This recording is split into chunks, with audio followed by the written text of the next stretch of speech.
నమస్కారం, దూరదర్శన్ వార్తలకు స్వాగతం. నేను సందీప్. ముందుగా వార్తల్లోని ముఖ్యాంశాలు. వారణాసిలో మరో 4 వందే భారత్ రైళ్లను ప్రారంభించిన నరేంద్ర మోదీ. వందే భారత్, నమో భారత్ అనేవి భారత రైల్వేకి కొత్త తరమన్న ప్రధాని. దేశాభివృద్ధిలో మౌలిక సదుపాయాలు కీలక పాత్ర పోషిస్తాయని వెల్లడి. బీహార్లోని సీతాముడిలో నరేంద్ర మోడీ ఎన్నికల ప్రచారం. గన్ హ్యాండ్స్ ఆఫ్ కల్చర్ నుంచి స్టార్టప్ కల్చర్కు బీహార్ మారుతుందన్న ప్రధాని. మొదటి దశలో ఇండీ కూటమికి ప్రజలు వ్యతిరేక తీర్పు ఇచ్చారన్న ప్రధాని. హీటెక్కిన జూబ్లీహిల్స్ ఉప ఎన్నిక ప్రచారం. ఓటర్లను ఆకట్టుకునే ప్రయత్నంలో ప్రధాన పార్టీలు. రోడ్ షోలు, పాదయాత్రలు, మార్నింగ్ వాక్లతో ప్రజలతో మమేకం. తెలంగాణ అభివృద్ధికి కేంద్రం కట్టుబడి ఉందన్న కిషన్ రెడ్డి. కాంగ్రెస్ ఏ హామీలు అమలు చేసిందో తెలపాలని కేంద్ర మంత్రి డిమాండ్. ఫేక్ వీడియోలతో తమ పార్టీపై తప్పుడు ప్రచారాలు చేస్తున్నారని ఆరోపణ. ఢిల్లీ ఎయిర్పోర్ట్లో సాధారణ స్థితికి విమాన కార్యకలాపాలు. ఆటోమేటిక్ మెసేజ్ స్విచ్చింగ్ సిస్టంతో సాంకేతిక లోపాన్ని సరిదిద్దిన ఏఏఐ. G20 శిఖరాగ్ర సమావేశాన్ని బహిష్కరించిన ట్రంప్. దక్షిణాఫ్రికా శ్వేతజాతి రైతులతో క్రూరంగా వ్యవహరిస్తున్నారని ఆరోపణ. కాసేపట్లో భారత్ ఆస్ట్రేలియా మధ్య 5వ T20. బ్రిస్బేన్ వేదికగా జరగనున్న మ్యాచ్. సిరీస్ గెలిపే లక్ష్యంగా బరిలోకి టీమిండియా. ఇక వార్తల్లోని వివరాలు. ఉత్తరప్రదేశ్లోని వారణాసిలో ప్రధాని నరేంద్ర మోదీ 4 కొత్త వందే భారత్ రైళ్లను ప్రారంభించారు. బనారస్, ఖజురహో, లక్నో, సహరాన్పూర్, ఫిరోజ్పూర్, ఢిల్లీ, ఎర్నాకుళం, బెంగళూరు మార్గాల్లో వందే భారత్ రైళ్లను ప్రధాని జెండా ఊపి ప్రారంభించారు. అనంతరం రైలులో ప్రయాణించి పాఠశాల విద్యార్థులతో మోదీ సరదాగా ముచ్చటించారు. ఈ సందర్భంగా ప్రధాని మోదీ మాట్లాడుతూ ఈ 4 కొత్త వందే భారత్ రైళ్లతో కలిపి దేశంలో 160కి పైగా వందే భారత్ రైళ్లు సేవలు అందిస్తున్నట్లు తెలిపారు. వందే భారత్, నమో భారత్ అనేవి భారత రైల్వేకి కొత్త తరమని మోదీ పేర్కొన్నారు. మౌలిక సదుపాయాల కల్పన ప్రతి దేశాభివృద్ధిలో కీలక పాత్ర పోషిస్తుందని ప్రధాని మోదీ అన్నారు. ఏ నగరాల్లో అయితే మెరుగైన రవాణా సౌకర్యాలు ఉంటాయో ఆ పట్టణాలు వాటంతటవే అభివృద్ధి చెందుతాయని చెప్పారు. గత 11 ఏళ్లలో ఉత్తరప్రదేశ్ ఆర్థిక వ్యవస్థ వృద్ధి చెందిందన్నారు. యాత్రికుల రాకతో రాష్ట్ర ఆర్థిక వ్యవస్థకు వేల కోట్లు వచ్చాయని మోదీ అన్నారు. अब देश में 160 से ज्यादा नई वंदे भारत ट्रेनों का संचालन होने लगा है। मैं काशीवासियों को, सभी देशवासियों को इन ट्रेनों की बहुत बहुत बधाई देता हूं। साथियों, आज वंदे भारत, नमो भारत और अमृत भारत जैसी ट्रेनें भारतीय रेलवे की अगली पीढ़ी की नींव तैयार कर रही है। ये भारतीय रेलवे को ट्रांसफॉर्म करने का एक पूरा अभियान है। वंदे भारत भारतीयों की, भारतीयों द्वारा, भारतीयों के लिए बनाई हुई ट्रेन है। డబుల్ ఇంజన్ సర్కార్తో హ్యాండ్సప్ కల్చర్ నుంచి స్టార్టప్ కల్చర్కు బీహార్ మారుతుందని ప్రధానమంత్రి నరేంద్ర మోదీ పేర్కొన్నారు. బీహార్ పర్యటనలో భాగంగా సీతామఢి బహిరంగ సభలో ప్రధాని మాట్లాడుతూ ఆర్జేడీపై తీవ్ర విమర్శలు చేశారు. బీహార్లో పిస్టల్ పట్టుకొని హ్యాండ్సప్ అని చెప్పడం ఫ్యాషన్ అయిపోయిందని, ఇక అలాంటి వారికి చోటు లేదని హెచ్చరించారు. బీహార్కు స్టార్టప్ కావాలి, హ్యాండ్సప్ కాదని మోదీ స్పష్టం చేశారు. ఇక్కడ పిల్లలకు పుస్తకాలు, కంప్యూటర్లు, ల్యాప్టాప్లు ఇస్తున్నామని, వారు క్రీడల్లో రాణించాలని ఆకాంక్షిస్తున్నట్లు తెలిపారు. మొదటి దశ పోలింగ్లో ఇండీ కూటమికి ప్రజలు వ్యతిరేక తీర్పు ఇచ్చారని అభిప్రాయపడ్డారు. आने वाले सालों में बिहार के बच्चों का भविष्य क्या होगा, आपके संतानों का भविष्य क्या होगा, आपके बेटे बेटियों की आने वाली कल कैसी होगी। और इसलिए ये चुनाव बहुत अहम है। साथियों, आरजेडी वाले बिहार के बच्चों के लिए क्या करना चाहते हैं, ये इनके नेताओं के चुनाव प्रचार में साफ साफ दिखता है। आप जरा ये जंगल राज वालों के गाने और उनके नारे जरा सुन लीजिए, आप कांप जाएंगे। क्या बोलते हैं, क्या सोचते हैं। आरजेडी के मंचों पर मासूम बच्चों से कहलवाया जा रहा है। क्या कहलवाया जा रहा है? वो बच्चे कह रहे हैं उन्हें रंगदार बनना है, रंगदार बनना है। బీహార్ అసెంబ్లీ ఎన్నికల మొదటి దశలో 64.66% పోలింగ్ నమోదైంది. ఇది చారిత్రాత్మక ఓటింగ్ కాగా ఈ పెరుగుదలకు ఇతర ప్రాంతాలకు వలసలు వెళ్లిన బీహారీలు యువత ముఖ్య కారణమని జన్ స్వరాజ్ పార్టీ అధ్యక్షుడు ప్రశాంత్ కిషోర్ పేర్కొన్నారు. ఛట్ పండుగకు ఇంటికి వచ్చిన బీహారీలు చాలా మందికి ఇంకా పనిచేసే చోటికి వెళ్లలేదని తెలిపారు. దీంతో వారు తమ స్నేహితులు కుటుంబాలతో ఓటింగ్లో పాల్గొన్నారు.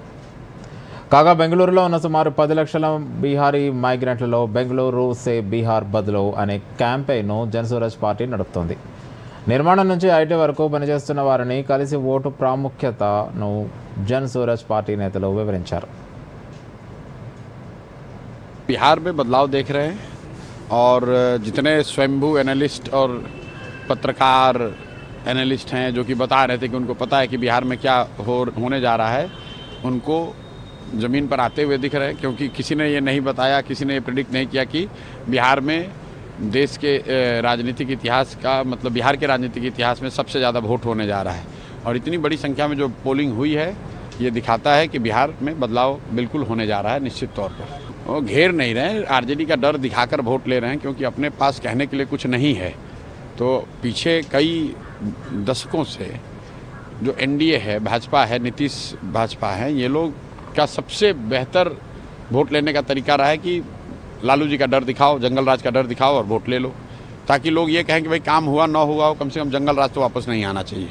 लेकिन इस बार वो स्थिति बदली हुई है। प्राइम मिनिस्टर ये जो कह रहे हैं वो शायद उनको जमीनी हकीकत इतना पता नहीं चल रहा है। अगर आप ये कह रहे हैं कि जंगल राज नहीं आना चाहिए तो लोग कह रहे हैं ठीक है नहीं आना चाहिए, लेकिन आप क्यों आना चाहिए, जनसुराज आना चाहिए।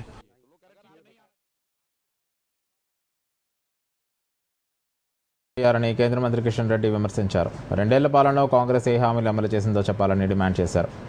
తెలంగాణ అభివృద్ధికి కేంద్రం కట్టుబడి ఉందని ఆయన పునరుద్ఘాటించారు. తెలంగాణ అభివృద్ధి విషయంలో రేవంత్ రెడ్డి సర్టిఫికెట్ తనకు అవసరం లేదన్నారు. 10 ఏళ్ల కేంద్ర పాలనపై చిన్న అవినీతి మరక కూడా రాలేదన్నారు. ఢిల్లీలో కాంగ్రెస్ బీఆర్ఎస్కు మధ్య ఒప్పందం కుదిరిందని ఆరోపించారు. ఫేక్ వీడియోలతో బీజేపీపై తప్పుడు ప్రచారాలు చేస్తున్నారని కిషన్ రెడ్డి ఆగ్రహం వ్యక్తం చేశారు. గత 2 సంవత్సరాలలో ఇచ్చినటువంటి ఏ ఒక్క హామీ అమలు చేయకుండా పూర్తిగా వైఫల్యం చెంది భయంకరమైనటువంటి అవినీతి నుంచి ఏదో రకంగా ప్రజల దృష్టి మళ్లించేటువంటి ప్రయత్నంలో భాగంగా గత నెల రోజులుగా నా మీద వ్యక్తిగతమైనటువంటి విమర్శలు చేస్తా ఉన్నాడు. మా పార్టీ మీద తప్పుడు విమర్శలు చేస్తా ఉన్నాడు. మా ప్రధానమంత్రి గారి మీద కూడా తప్పుడు విమర్శలు చేస్తా ఉన్నాడు. బీజేపీ బీఆర్ఎస్ కలిసిందని దిగజారుడు రాజకీయాలు రేవంత్ రెడ్డి కాంగ్రెస్ పార్టీ నాయకులు ప్రచారం చేస్తా ఉన్నారు. గత శాసనసభ ఎన్నికల్లో కూడా ఇదే విధమైనటువంటి ప్రచారం చేశారు. పార్లమెంట్ ఎన్నికల్లో ఇదే విధమైనటువంటి తప్పుడు ప్రచారానికి దిగారు. నేను ఒకటే రేవంత్ రెడ్డి గారికి మనవి చేస్తా ఉన్నాను, నన్ను వ్యక్తిగతంగా విమర్శించినా నా మీద తప్పుడు ఆరోపణలు చేసినా మిస్టర్ రేవంత్ రెడ్డి నేను భయపడునని ఈ సందర్భంగా మనవి చేస్తున్నాను. నీ మాటలు తెలంగాణ ప్రజలు నమ్మే స్థితిలో లేనప్పుడు, నా మీద తప్పుడు మాటలు మాట్లాడితే తెలంగాణ ప్రజలు విశ్వసించినప్పుడు నేను ఎందుకు భయపడాలి అని అడుగుతా ఉన్నాను. జూబ్లీ హిల్స్ ఉప ఎన్నిక ప్రచారం హిటెక్కింది. మరో 2 రోజుల్లో ప్రచారం ముగియనుండటంతో ప్రధాన పార్టీలన్నీ ముమ్మర ప్రచారం నిర్వహిస్తున్నాయి. తెల్లవారుగానే నేతలంతా జూబ్లీ హిల్స్ నియోజకవర్గంలో వాలిపోతున్నారు. రాత్రి 9 గంటల వరకు డివిజన్లు బస్తీల్లో తిరుగుతూ ఓటర్లను ఆకట్టుకునే ప్రయత్నం చేస్తున్నారు. తుది అంకానికి చేరుకున్న జూబ్లీ హిల్స్ ఉప ఎన్నిక ప్రచారంపై దూరదర్శన్ యాదగిరి ప్రత్యేక కథనం. జూబ్లీహిల్స్ ఉప ఎన్నిక సమరం తుది దశకు చేరుకుంది. ప్రధాన పార్టీల ముమ్మర ప్రచారంతో జూబ్లీహిల్స్ యుద్ధ క్షేత్రాన్ని తలపిస్తోంది. రాష్ట్రంలో అధికారంలో ఉన్న కాంగ్రెస్ పార్టీ ఎన్నికల్లో ఎలాగైనా గెలవాలని సర్వశక్తులు ఒడ్డుతోంది. అటు కేంద్రంలో ఉన్న బీజేపీ తమకు నవంబర్ సెంటిమెంట్ కలిసి వస్తుందన్న నమ్మకంతో తీవ్ర ప్రచారం చేస్తూ ఓటర్లను ఆకట్టుకునే ప్రయత్నం చేస్తోంది. ఇక 10 ఏళ్లు అధికారంలో ఉన్న బీఆర్ఎస్ గతంలో తాము చేసిన అభివృద్ధితో పాటు మాగంటి మరణంతో సెంటిమెంట్ ఓట్లు పడతాయని ధీమాతో ఉంది. ఈ క్రమంలో ప్రధాన పార్టీల నేతల ప్రచారంతో జూబ్లీహిల్స్ నియోజకవర్గం సందడిగా మారింది. జూబ్లీహిల్స్ ఉప ఎన్నికల్లో గెలుపు కాంగ్రెస్ ప్రభుత్వానికి కీలకంగా మారింది. తమ 2 ఏళ్ల పాలనకు రెఫరెండంగా ఎన్నిక మారడంతో ఎలాగైనా గెలిచి తీరానన్న సంకల్పంతో ముందుకు పోతోంది. సీఎం రేవంత్ రెడ్డి స్వయంగా కాంగ్రెస్ ప్రచార బాధ్యతను భుజాన వేసుకుని పార్టీ నేతలకు దిశానిర్దేశం చేస్తున్నారు. ఇప్పటికే నియోజకవర్గంలోని ప్రతి ఓటరును చేరుకునేలా మంత్రులకు డివిజన్ల వారీగా బాధ్యతలు అప్పగించారు. మంత్రులంతా ఎమ్మెల్యేలు, ఎంపీలు, ఇతర ప్రజాప్రతినిధులతో కలిసి జూబ్లీహిల్స్లోనే మకాం వేశారు. ప్రతిరోజు ఉదయం 7 గంటల నుంచి రాత్రి 9 గంటల వరకు రోడ్ షోలు, కార్నర్ మీటింగ్లలో దూసుకుపోతున్నారు. 2 ఏళ్ల పాలనలో అమలు చేసిన మహాలక్ష్మి పథకం, గ్యాస్ సబ్సిడీ, 200 యూనిట్ల ఉచిత విద్యుత్, సన్నబియ్యం, రేషన్ కార్డులు, ఇందిరమ్మ ఇళ్లు వంటి పథకాలను బలంగా ప్రచారం చేస్తున్నారు.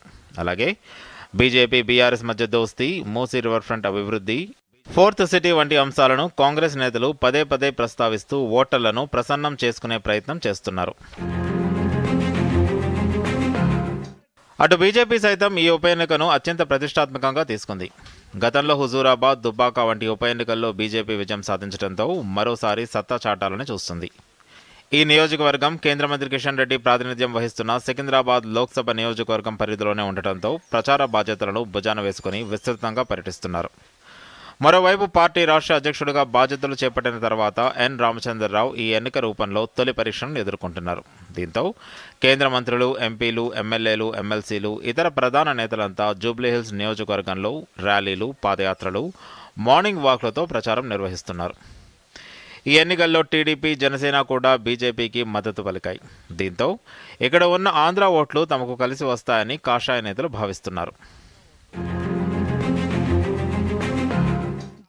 కాంగ్రెస్, బీజేపీల కంటే ముందుగానే ప్రచార పర్వాన్ని మొదలుపెట్టింది బీఆర్ఎస్. అన్ని పార్టీల కంటే ముందే అభ్యర్థిని ఖరారు చేసిన భారత రాష్ట్ర సమితి సెంటిమెంట్ ఓట్లతో ఉప ఎన్నికల్లో విజయం సాధిస్తామన్న ధీమాతో ఉంది.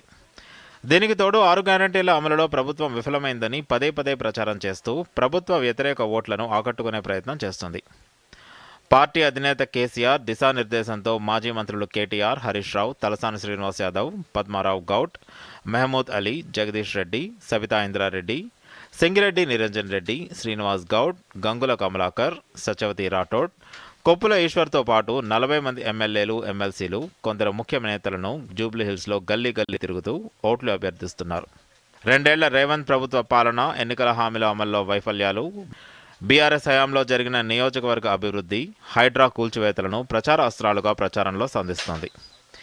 బీఆర్ఎస్ ప్రచారానికి కేటీఆర్ సారథ్యం వహిస్తూ రోడ్ షోల ద్వారా జనాన్ని ఆకట్టుకునే ప్రయత్నం చేస్తున్నారు. జూబ్లీహిల్స్ ఉప ఎన్నిక ప్రచారంలో ప్రధాన పార్టీలు తమ యంత్రాంగాన్ని పూర్తి స్థాయిలో మోహరించడంతో నియోజకవర్గం యుద్ధక్షేత్రంగా మారింది.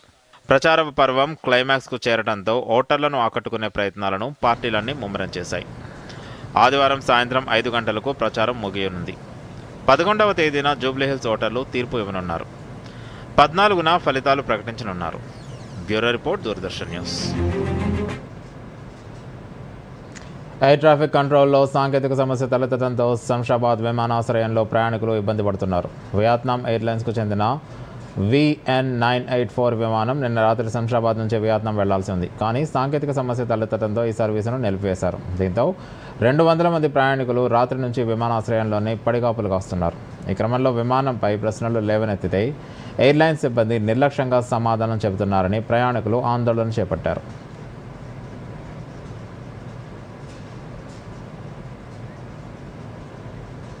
ఇప్పుడు వార్తల్లో చిన్న విరామం. నాన్న, ఫీజు ఎక్కువ. అమలు, గుర్తుందా? బోనస్ డబ్బు కొంత మనం వేరే ఖాతాలో ఉంచాం. 2 ఏళ్ల నుంచి ఖాతాలో ఏ లావాదేవీ జరగలేదు. అది ఇనాపరేటివ్ అయిపోయి ఉండొచ్చు. అయితే ఇప్పుడు బ్యాంక్ వెళ్ళి లేదా వీడియో కేవైసీతో కేవైసీ అప్డేట్ చేయించండి. ఖాతా అవుతుంది యాక్టివ్, పూర్తిగా ఫ్రీ. పదా ఎక్కడికి? అడ్మిషన్ కోసం. ఖాతా యాక్టివ్ అయ్యింది. ఆర్బీఐ అంటుంది తెలివిగా ఆలోచించండి, అప్రమత్తంగా ఉండండి. జూబ్లీ హిల్స్ శాసనసభ ఉప ఎన్నిక పోలింగ్ తేదీ నవంబర్ 11, 2025. ఓటు వేయడానికి సిద్ధంగా ఉండండి. ఎటువంటి ప్రలోభాలకు లొంగకుండా నైతికంగా, నిర్భయంగా, నిష్పక్షపాతంగా ఓటు వేయండి. ఓటు వేయడం మన బాధ్యత. ప్రతి ఓటరు విధిగా తమ ఓటు హక్కును వినియోగించుకోండి. గుర్తుంచుకోండి, జూబ్లీ హిల్స్ నియోజకవర్గ పోలింగ్ తేదీ నవంబర్ 11, 2025 మంగళవారం ఉదయం 7 గంటల నుంచి సాయంత్రం 6 గంటల వరకు. జారీ చేయువారు ప్రధాన ఎన్నికల అధికారి, తెలంగాణ.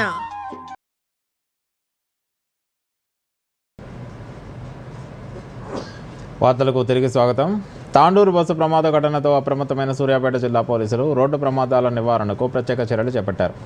జిల్లా వ్యాప్తంగా 255 కిలోమీటర్ల మేర విస్తరించిన జాతీయ రహదారులపై 43 బ్లాక్ స్పాట్స్ను గుర్తించామన్న ఏఎస్పీ నరసింహతో మా దూరదర్శన్ ప్రతినిధి Ashok face to face. Road ప్రమాదాల నివారణలో సూర్యాపేట జిల్లా పోలీస్ శాఖ ముందస్తుగా అప్రమత్తమయ్యారు. 255 కిలోమీటర్ల జాతీయ రహదారి జిల్లా వ్యాప్తంగా విస్తరించి ఉండడంతో ముందస్తుగానే భద్రతా చర్యలు చేపట్టారు జిల్లా ఎస్పీ నరసింహ గారు. ప్రస్తుతం వారు మనతో ఉన్నారు. అడిగి మరిన్ని వివరాలు తెలుసుకుందాం. సూర్యాపేట జిల్లా వ్యాప్తంగా 255 కిలోమీటర్ల నేషనల్ హైవే ఉంది. ప్రధానంగా విజయవాడను హైదరాబాద్ కలిపేటువంటి జాతీయ రహదారి, అదేవిధంగా సూర్యాపేట టు జనగాం జాతీయ రహదారి. ఈ విధంగా మనకు ఇంపార్టెంట్ జాతీయ రహదారులు సూర్యాపేట జిల్లా వ్యాప్తంగా 255 కిలోమీటర్లు విస్తరించి ఉన్నాయి. ఇవే కాకుండా R&B రోడ్డు, పంచాయతీ రోడ్లు, చాలా ఎక్కువ రద్దీ ఉండేటువంటి రోడ్లు కూడా ఉన్నాయి. ప్రజల ప్రాణాలు రోడ్డు ప్రమాదాల్లో పోకుండా ఉండడానికి మనం సూర్యాపేట జిల్లా వ్యాప్తంగా 43 బ్లాక్ స్పాట్స్ను గుర్తించడం జరిగింది. ఇప్పుడు మనం ఆ బ్లాక్ స్పాట్ వైజ్ కమిటీస్ వేసుకొని ఆ కమిటీలో స్పాట్కు దగ్గరలో ఎవరైతే పంచర్ షాపులు, పెట్రోలియం షాపులు, అదేవిధంగా కిరాణా షాపులు, కార్ షెడ్ షాపులు, దానికి దగ్గరగా విలేజ్కి అటువైపు ఇటువైపు ఉన్నటువంటి విలేజ్లో ఉన్నటువంటి ఎల్డర్స్ను పెట్టుకొని ఈ కమిటీస్ ఫామ్ చేసుకొని విలేజ్ లెవెల్లో రోడ్ సేఫ్టీ కమిటీస్ అనేది ఫామ్ చేసుకున్నాం. సో మొత్తంలో నేషనల్ హైవే మీద పోలీస్ పెట్రోలింగ్ టీమ్స్ని పెట్టుకుంటున్నాం. సో ఎక్కువ వేగంతో పోయే వెహికల్స్, ర్యాష్గా పోయే వెహికల్స్, ప్రైవేట్ ట్రావెల్స్ ఎవరైతే ఇర్రెస్పాన్సిబుల్గా డ్రైవ్ చేస్తారో ఆ వెహికల్స్ మీద నిఘా పెట్టుకుంటున్నాం. జిల్లా వ్యాప్తంగా మనకు 4 చెక్ పోస్టులు పెట్టుకోవడం జరిగింది. మామిళ్ళగూడెం చెక్ పోస్ట్ కావచ్చు, రామాపురం చెక్ పోస్ట్ కావచ్చు, మట్టపల్లి చెక్ పోస్ట్ కావచ్చు, బిక్కుమల్ల చెక్ పోస్ట్. ఈ చెక్ పోస్ట్లో ఏ వెహికల్ మనకు ర్యాష్గా వెళ్తుంది, ఏ వెహికల్ వయలేషన్స్ ఎక్కువ ఉన్నాయి, ఏ వెహికల్లో అధిక లోడ్తో వెళ్తుంది, వీటన్నిటి మీద నిఘా పెట్టుకొని అల్టిమేట్లీ ప్రజల యొక్క ప్రాణాలను మనం భద్రత కల్పించాలి, రోడ్డు ప్రమాదాల బారిన పడకుండా చూడాలి అనేటువంటి ఉద్దేశంతో మన పోలీస్ ఎన్ఫోర్స్మెంట్ ఉంటుంది. ముందస్తుగా ప్రివెన్షన్ గా ఏదైతే ప్రమాదాన్ని నివారించడంతో విలువైన ప్రాణాలని కాపాడవచ్చు అనే ఉద్దేశంతో, మోటివ్ తో ముందుకెళ్తూ జాతీయ రహదారి ఉన్నటువంటి సూర్యాపేట జిల్లా వ్యాప్తంగా కూడా భద్రతా చర్యలు చేపడుతున్నట్లు జిల్లా ఎస్పీ నరసింహ గారు తెలిపినటువంటి అశోక్, సూర్యాపేట జిల్లా. నల్గొండ జిల్లాలో తెల్లవారుజామున రోడ్డు ప్రమాదం జరిగింది. చిట్యాల మండలం గొండ్రాంపల్లి జాతీయ రహదారిపై వెళ్తున్న ఇన్నోవా అదుపు తప్పి డివైడర్ను ఢీకొట్టి పల్టీలు కొట్టింది. ప్రమాద సమయంలో వాహనంలో 8 మంది ఉండగా వారంతా సురక్షితంగా బయటపడ్డారు. ప్రమాదం దాటికి ఇంజన్లో మంటలు చెలరేగడంతో ఇన్నోవా పూర్తిగా దగ్ధమైంది.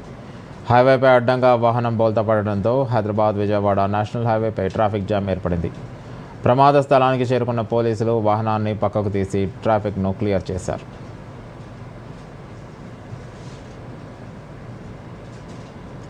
కేంద్ర ప్రభుత్వం ప్రారంభించిన పీఎం శ్రీ పథకం ద్వారా ప్రభుత్వ పాఠశాలలు ఆధునిక రూపం సంతరించుకుంటున్నాయి. జగిత్యాల జిల్లా బీర్పూర్ మండలంలోని ప్రాథమిక పాఠశాల రాష్ట్ర స్థాయిలో ఉత్తమంగా ఎంపికైంది. దీనిపై దూరదర్శన్ యాదగిరి వార్తా విభాగం అందిస్తున్న ప్రత్యేక కథనం ఇప్పుడు చూద్దాం.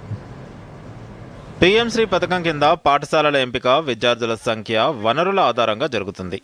జగిత్యాల జిల్లా నుంచి ప్రాథమిక, ద్వితీయ పాఠశాలలు కలిపి 20 ఎంపికయ్యాయి.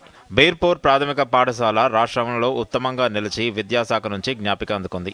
తెలంగాణ నుంచి ఎంపికైన 5 పాఠశాలల్లో ఇది ఒకటి. ముందస్తు బడిబాట కార్యక్రమంతో ఈ పాఠశాలలో విద్యార్థుల సంఖ్య 70 నుంచి 130కి పెరిగింది. 8,62,000 రూపాయల నిధుల్లో 7,70,000 ఖర్చు చేసి సీసీ కెమెరాలు, శౌచాలయాల మరమ్మత్తు, హ్యాండ్ వాష్, గోడ నిర్మాణం, డిస్ప్లే బోర్డు, పాఠశాల బోర్డు ఏర్పాటు చేశారు. గ్రీన్ స్కూల్ పథకంలో చెట్లు నాటారు. కిచెన్ గార్డెన్, స్వచ్ఛతా పక్వాడా, ప్లాస్టిక్ నియంత్రణ అవగాహన, ఇంకుడు గుంత, వర్మీ కంపోస్ట్ నిర్మించారు. సేంద్రియ ఎరువుతో టమాటా, వంకాయ, బెండకాయ, బీరకాయ, సొరకాయ, పాలకూర, కొత్తిమీర, మెంతి, గోంగూర కూరగాయలు పండిస్తున్నారు. ఎక్స్పోజర్ విజిట్లో జిల్లా పరిధి ప్రాంతాలకు విద్యార్థులను తీసుకెళ్లారు. ప్రత్యక్ష అనుభవంతో విద్యార్థులకు చదువుపై ఆసక్తి పెరుగుతుంది. ఏక్ భారత్ శ్రేష్ఠ్ భారత్ కింద తెలంగాణ, హర్యానా సంస్కృతి, భాష నేర్పిస్తున్నారు. Cricket, skipping, carrom board, shuttle ఆటలు బోధిస్తున్నారు. దాతల సాయంతో ప్రొజెక్టర్, జాతీయ నాయకుల ఫోటోలు, పోడియం, పెయింటింగ్, విద్యా వాలంటీర్ ఏర్పాటు చేశారు. ఈ సందర్భంగా నాగభూషణం మాట్లాడుతూ తమ స్కూల్ ఉత్తమ పాఠశాలగా ఎంపిక కావడం పట్ల సంతోషం వ్యక్తం చేశారు. నాణ్యమైన విద్యకు పీఎం శ్రీ పథకం ఉపయోగపడుతుందని తెలిపారు. నిధులు అభివృద్ధికి ఖర్చు చేస్తున్నామని చెప్పారు. PM Shri MPPS Birpur select చేయడం జరిగింది. సో దీనిలో పిల్లల యొక్క నాణ్యమైన విద్యకు, అదేవిధంగా ఎన్రోల్మెంటు పెంచడానికి ప్రభుత్వం ఇచ్చే నిధుల నుండి ఖర్చు చేసుకుంటూ పిల్లల ఎన్రోల్మెంట్కు ఇక్కడ ఉన్న ఉపాధ్యాయులు కృషి చేస్తున్నారు. మ్యాక్సిమంగా ఒక 66 నుండి 67 మంది పిల్లలు ఈ అకాడమిక్ ఇయర్లో అడ్మిషన్ జరిగింది. ఇక్కడ ఉన్న వసతులు, ఇక్కడ ఉన్న ఆట వస్తువులు కానీ, ఇతర కిచెన్ గార్డెన్, ఇటువంటి ప్రభుత్వ పథకాలన్నీ కూడా ఇక్కడ సద్వినియోగం చేసుకుంటూ స్టేట్ లెవెల్లో మంచి గుర్తింపు రావడం మాకు చాలా సంతోషం.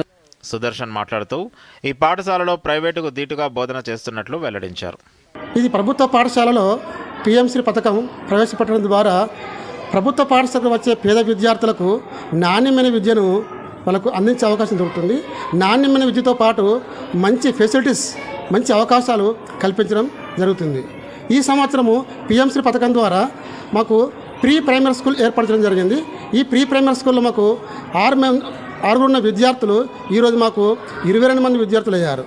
అదేవిధంగా మొత్తము ప్రీ ప్రైమరీతో పాటు 70 మంది ఉన్న విద్యార్థులు ఈరోజు మాకు 137 మంది విద్యార్థులు ఎన్రోల్మెంట్ కావడం జరిగింది. దీనికి మేము ముందస్తు బడిబాటగా మా సమిష్టి ఉపాధ్యాయ బృందంతో ఇంటింటికి వెళ్ళి ఈ యొక్క పిఎంశ్రీ పథకం ద్వారా మేము అవగాహన చేయడం జరిగింది. విద్యార్థులు సిరిచందన, రిషికుమార్ మాట్లాడుతూ పాఠశాల సౌకర్యాలు బాగున్నాయని తెలిపారు. ఇక్కడ చదువు, ఆటలు ఆసక్తికరంగా ఉన్నాయని చెప్పారు. మా స్కూల్లో టీచర్లు టీచింగ్ చాలా బాగా చెప్తారు. కిచెన్ గార్డెన్ వల్ల మేము చాలా మంచి కూరలు తింటున్నాం. మా స్కూల్కి బెస్ట్ స్కూల్ అవార్డు వచ్చిన వల్ల మేము సంతోషంగా ఉంటాం. మా స్కూల్లో టీచర్లు ఆటలు పాటలు చాలా బాగా చెప్తారు. Kabaddi, kho kho, sir volleyball, sir cricket ఇవన్నీ ఆడడం వల్ల మేము స్ట్రాంగ్గా ఉంటున్నాం. టీచర్స్ మంచిగా చదువు చెప్తారు. మా స్కూల్లో కిచెన్ గార్డెన్ ఉంది. మాకు మంచిగా కూరగాయలు లభిస్తున్నాయి. మంచిగా టీచర్లు చదువు చెప్తారు. టీచర్స్ వల్ల మేము బాగా చదువుకుంటున్నాం. మాకు అర్థం కాకుండా అని చెప్తారు. మా స్కూల్కి అవార్డు వచ్చింది. చాలా సంతోషం. పీఎం శ్రీ పథకం ద్వారా బీర్పూర్ పాఠశాల ఆదర్శంగా మారింది. ఆధునిక సౌకర్యాలు, నైపుణ్య విద్యతో ప్రభుత్వ పాఠశాలలు ప్రైవేటుకు దీటుగా నిలుస్తున్నాయి. Bureau report, Doordarshan news. Telangana CM Revanth రెడ్డికి ప్రధాని నరేంద్ర మోదీ పుట్టినరోజు శుభాకాంక్షలు తెలిపారు. రేవంత్ రెడ్డి ఆయురారోగ్యాలతో ఉండాలని ఆకాంక్షించారు. ఈ మేరకు ఆయన ఎక్స్ వేదికగా పోస్ట్ చేశారు. ఇక ఏపీ సీఎం చంద్రబాబు, పశ్చిమ బెంగాల్ ముఖ్యమంత్రి మమతా బెనర్జీ కూడా తెలంగాణ సీఎంకు పుట్టినరోజు శుభాకాంక్షలు తెలియజేశారు.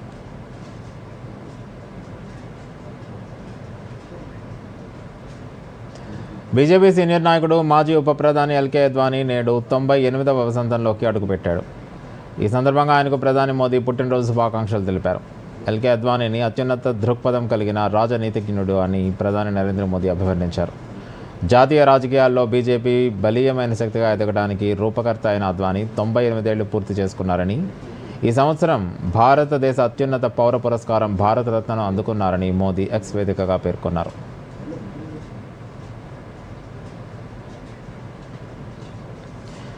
ఢిల్లీ ఇందిరాగాంధీ అంతర్జాతీయ విమానాశ్రయంలో అన్ని విమాన సర్వీసులను పూర్తిగా పునరుద్ఘాటించారు. విమానాశ్రయ అధికారులు జారీ చేసిన అడ్వైజరీలో ఫ్లైట్ కార్యకలాపాలు సాధారణంగా జరుగుతున్నాయని తెలిపారు. ప్రయాణికులు తమ ఫ్లైట్ స్టేటస్ కోసం సంబంధిత ఎయిర్లైన్స్తో సంప్రదించాలని సూచించారు. మంగళవారం air traffic control flight planning ప్రక్రియకు సహాయకరమైన ఆటోమేటిక్ మెసేజ్ స్విచ్చింగ్ సిస్టమ్ అంటే AMSSలో సాంకేతిక సమస్య రావడంతో ఫ్లైట్ ఆపరేషన్లు ఆలస్యమయ్యాయి. దీంతో ఢిల్లీ విమానాశ్రయంలో AMSS సాంకేతిక సమస్య పరిష్కరించాలని ఎయిర్పోర్ట్ అధికారులు తెలిపారు. అన్ని ఫ్లైట్లు సాధారణంగా నడుస్తున్నాయని వివరించారు.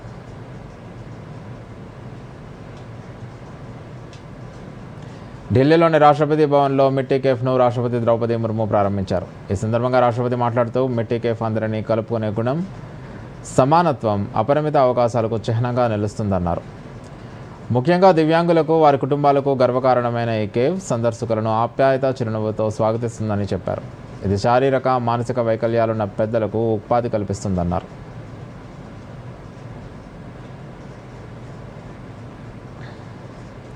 జమ్మూ కాశ్మీర్లోని కుప్వారా జిల్లా కేరన్ సెక్టర్లో భద్రతా బలగాలు చేపట్టిన ఆపరేషన్ పింపుల్లో 2 ఉగ్రవాదులు హతులయ్యారు. కేరన్ సెక్టర్లోని నియంత్రణ రేఖ దగ్గరలో సరిహద్దులను దాటి దేశంలోకి ఉగ్రవాదులు చొరబడుతూ ఉండగా భద్రతా దళాలు అడ్డుకున్నాయి. ఈ క్రమంలో కాల్పులు చోటు చేసుకున్నాయి. అంతకుముందే నిఘా సంస్థల చొరబాటుదారుల కదలికలను గుర్తించారు. పక్కా సమాచారంతో నియంత్రణ రేఖ వెంబడి మోహరించిన దళాలు అనుమానాస్పద కార్యకలాపాలను గమనించి ఉగ్రవాదులను అడ్డుకున్నారు. ఆ సమయంలో వారు విచక్షణారహితంగా కాల్పులు జరపడంతో 2 వర్గాల మధ్య ఘర్షణ నెలకొంది. దీంతో భీకర కాల్పులు జరిగాయి. ఈ ఆపరేషన్లో 2 ఉగ్రవాదులు హతులయ్యారు. అయితే ఇంకా ఉగ్రవాదులు ఉన్నారన్న అనుమానంతో కేరన్ సెక్టర్లో సెర్చ్ ఆపరేషన్ కొనసాగుతోంది. దేశ రాజధాని ఢిల్లీలో రిఠాలా మెట్రో స్టేషన్ సమీపంలో ఉన్న మురికివాడలో భారీ అగ్ని ప్రమాదం సంభవించింది. ఈ ప్రమాదంలో అనేక గుడిసెలు అగ్నికి ఆహుతయ్యాయి. అగ్నిమాపక సిబ్బంది మంటలను అదుపులోకి తీసుకురాగా ఈ ఘటనలో బాలుడు సహా పలువురికి గాయాలయ్యాయి. నిన్న రాత్రి 11 గంటల సమయంలో Rithala metro station, Delhi Jal board భవనం మధ్య ఉన్న బెంగాలీ బస్తీ అనే మురికివాడలో మంటలు చెలరేగాయి. సమాచారం అందిన వెంటనే అగ్నిమాపక సిబ్బంది హుటాహుటిన సంఘటనా స్థలానికి చేరుకున్నారు. మంటల తీవ్రత ఎక్కువగా ఉండడంతో మొత్తం 29 ఫైర్ టెండర్లను ఉపయోగించి సుమారు గంటల పాటు శ్రమించిన తర్వాత మంటలను అదుపులోకి తీసుకురాగలిగారు. అగ్ని ప్రమాదానికి ప్రాథమికంగా షార్ట్ సర్క్యూట్, గ్యాస్ లీక్ కారణంగా ప్రమాదం జరిగి ఉండవచ్చని అధికారులు భావిస్తున్నారు. ఢిల్లీలో తీవ్ర వాయు కాలుష్యం కొనసాగుతుంది. ఇవాళ ఉదయం ఢిల్లీలో కాలుష్యం వెరీ పూర్ కేటగిరీలో నమోదైంది. సెంట్రల్ పొల్యూషన్ కంట్రోల్ బోర్డు ప్రకారం ఢిల్లీలో అత్యధికంగా ఎయిర్ క్వాలిటీ ఇండెక్స్ 355గా నమోదైంది. Ashok Vihar, Bawana, Burari crossing, Chandni Chowk, Dwarka sector, ITO ప్రాంతాల్లో 300కు పైగా నమోదైంది.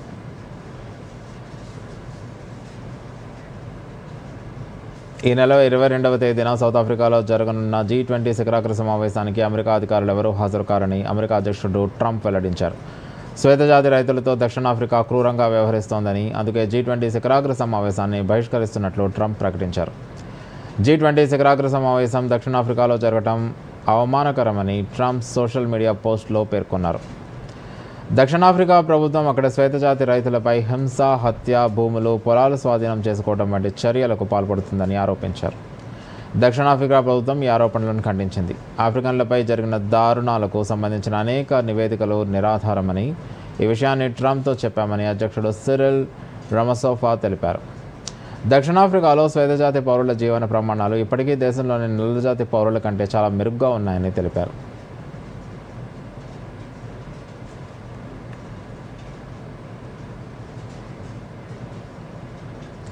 దసరా, దీపావళి పండుగ సీజన్ 42 రోజుల్లో 52,38,401 వాహనాలు అమ్ముడైనట్లు డీలర్ల సమాఖ్య ఫాడా వెల్లడించింది. గతేడాది ఇదే సీజన్లో 43,25,632 యూనిట్లు విక్రయాలతో పోలిస్తే ఇవి 21% అధికమని వెల్లడించింది. ప్యాసింజర్ వాహనాలు, 2 వీలర్స్, రికార్డు స్థాయి రిజిస్ట్రేషన్లు, జీఎస్టీ క్రమబద్ధీకరణతో వివిధ విభాగాల్లో వాహన ధరలు దిగిరావడంతో ఈ వృద్ధి సాధ్యమైందని ఫాడా వివరించింది. నవరాత్రి తొలి రోజు మొదలై ధన త్రయోదశి తర్వాత 15 రోజుల వరకు కొనసాగిన 42 రోజుల ఈ పండుగ సీజన్ భారత ఆటో రిటైల్ రంగంలో చిరస్మరణీయంగా నిలిచిపోయింది. అన్ని విభాగాల్లో అత్యధిక విక్రయాలు, అత్యున్నత వృద్ధి నమోదైందని ఫాడా అధికారులు తెలిపారు. భారత్, ఆస్ట్రేలియా మధ్య ఇవాళ 5వ టీ20 జరగనుంది. గాబా స్టేడియంలో ఈ మ్యాచ్ వేదిక కానుంది. ఇప్పటికే 5 టీ20 సిరీస్లో భారత్ 2-1తో ఆధిక్యంలో ఉండగా ఈ మ్యాచ్లో గెలిచి సిరీస్ గెలవాలని భారత జట్టు భావిస్తుంది. ఈ సిరీస్లో గిల్, అభిషేక్ పర్వాలేదనిపించిన తిలక్ వర్మ, కెప్టెన్ సూర్య ఫామ్ లేమి ఆందోళన కలిగిస్తుంది. శివం దుబే కూడా స్థాయికి తగ్గట్లు ఆడటం లేదు. ఈ మ్యాచ్ కీలకం కానున్న నేపథ్యంలో వీరంతా రాణించాలని అభిమానులు కోరుకుంటున్నారు. 2 మ్యాచ్ల్లో చోటు దక్కించుకున్న జితేష్ శర్మ పెద్దగా ప్రభావం చూపించలేకపోతున్నారు. కనీసం ఈ మ్యాచ్లో తుది జట్టులో చోటు దక్కితే మాత్రం అతను మంచి ఇన్నింగ్స్ ఆడాల్సిందే. ఇక బౌలింగ్లో భారత జట్టు పటిష్టంగానే కనిపిస్తుంది. బుమ్రా, అక్షర్దీప్, అక్షర్ పటేల్, వరుణ్, వాషింగ్టన్ సుందర్లతో దుర్భేద్యంగా ఉంది. వరుసగా 2 మ్యాచ్ల్లో ఓడిపోయిన ఆసీస్ ఈ మ్యాచ్లో ఎలాగైనా నెగ్గాలని పట్టుదలతో బరిలోకి దిగుతోంది.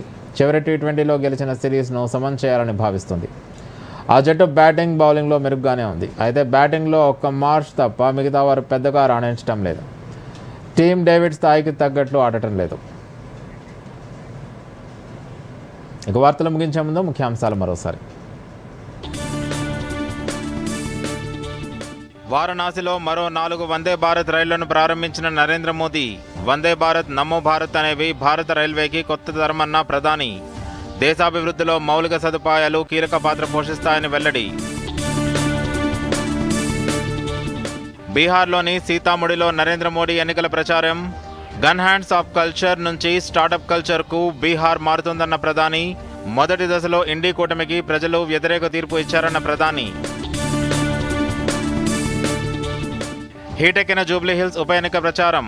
ఓటర్లను ఆకట్టుకునే ప్రయత్నంలో ప్రధాన పార్టీలు. రోడ్ షోలు, పాదయాత్రలు, మార్నింగ్ వాక్లతో ప్రజలతో మమేకం. తెలంగాణ అభివృద్ధికి కేంద్రం కట్టుబడి ఉందన్న కిషన్ రెడ్డి. కాంగ్రెస్ ఏ హామీలు అమలు చేసిందో తెలపాలని కేంద్ర మంత్రి డిమాండ్. ఫేక్ వీడియోలతో తమ పార్టీపై తప్పుడు ప్రచారాలు చేస్తున్నారని ఆరోపణ. ఢిల్లీ ఎయిర్పోర్ట్లో సాధారణ స్థితికి విమాన కార్యకలాపాలు. ఆటోమేటిక్ మెసేజ్ స్విచ్చింగ్ సిస్టంతో సాంకేతిక లోపాన్ని సరిదిద్దిన ఏఏఐ. G20 శిఖరాగ్ర సమావేశాన్ని బహిష్కరించిన ట్రంప్. దక్షిణాఫ్రికా శ్వేతజాతి రైతులతో క్రూరంగా వ్యవహరిస్తున్నారని ఆరోపణ. కాసేపట్లో భారత్ ఆస్ట్రేలియా మధ్య 5వ టీ20.